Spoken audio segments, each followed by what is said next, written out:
If you're a woman over 40 and you've experienced anything to do with the pelvic floor, meaning urinary incontinence, leaking, having accidents, or having pressure or heaviness or pain down in the pelvic floor area, then you may have been told to do Kegel exercises, either by doing some online research on Google or through your doctor. You were told to squeeze and tighten those muscles.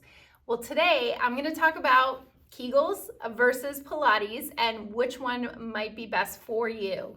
My name is Dr. Dawn Andalone. I'm a pelvic floor specialist, a women's health physical therapist that also is trained in Pilates. And I can say that 9 times out of 10, a lot of women come to us here at our Pilates and physical therapy center, and they tell us that they've been squeezing and trying to do Kegel exercises, tightening up these muscles in the pelvic floor, but their symptoms are not getting better. Well, what actually is a Kegel exercise? Think of if you have to urinate and you're stopping the flow of urine, so those muscles that you pull in and up and tighten through your pelvic floor, that is a Kegel exercise. Pilates-based exercise works a lot on posture, breathing, and all these muscles through your core. So not just your pelvic floor muscles, but your abdominals, your back muscles, and your breathing muscles, your diaphragm. So in Pilates-based exercise, it was designed to really learn a lot and connect your brain to your muscles of your trunk. And in doing so, it can also help the pelvic floor. So Kegels versus Pilates, well, that's kind of controversial because a lot of pelvic floor therapists, we don't believe in just solely strengthening and tightening the pelvic floor muscles, these muscles doing Kegels.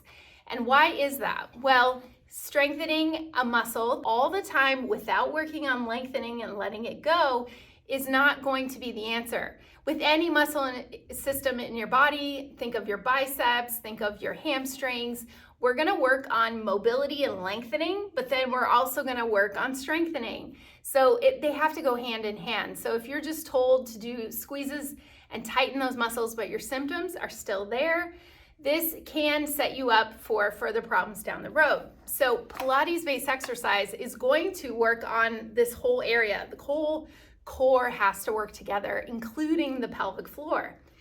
But in Pilates, if you're just told all the time to tighten your abs and suck in your muscles without engaging the pelvic floor a little bit and without letting go of the pelvic floor with breathing exercises, then you may be putting a lot of pressure on your pelvic floor. So there can be benefits to both doing Kegels and also doing Pilates, but a thorough Pilates program, if it is a good one, you will be cued on breathing and a little hug and pulling in the muscles of your lower abs and your pelvic floor together. So ideally, as a pelvic floor physical therapist, I rave about Pilates because those muscles all need to work together, and you're gonna have better outcomes of your pelvic floor muscles if you are working using your body as a system rather than just one muscle group and squeezing and tightening. Now, if you're not familiar with Pilates, a lot of women tend to be intimidated by the machines behind me because they can look intimidating, but I promise if you're going to a place that is more therapeutic, you're going to be able to start from scratch as a beginner and nothing is off limits. You can work with very basic mat exercises or more advanced moves. So not all Pilates exercise is only for strong people that can be very fit and in shape. That's not the case. Pilates actually was designed more for rehab and also being able to help your posture and help very much a beginner style of workout and then progressing to more advanced with all the creativity of exercises that we can do.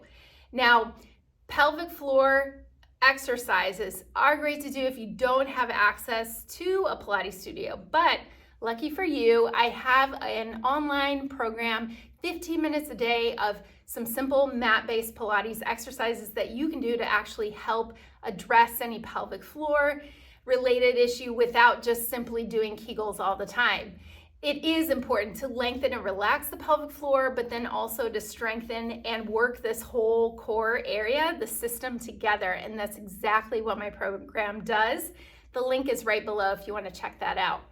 But going back to Kegel exercises, that is one of the things that I tell people, do not overdo them, because you don't want to just work on strengthening solely without working on a lot of hip lengthening and mobility type exercises, which I have another great video for that with exercises that can help your hip mobility and achiness. So we will link that below as well. But those can be helpful for your pelvic floor to learn on releasing and letting go those muscles. So if I had to choose between solely Kegels or Pilates, I would definitely choose Pilates, because you are working your whole body and the whole trunk system and your core all together, which includes the pelvic floor. So I hope you learned something from this video. If you are a woman that is experiencing any uncomfortable feelings and you feel like you've done Kegels and it's not doing its job, then you probably need another outlook, another thing to try, and that's what pelvic floor Pilates program is perfect for. If you haven't already, hit subscribe. I love to give you new topics and new videos based on women's health every week. So thanks so much for watching, and we'll see you again soon.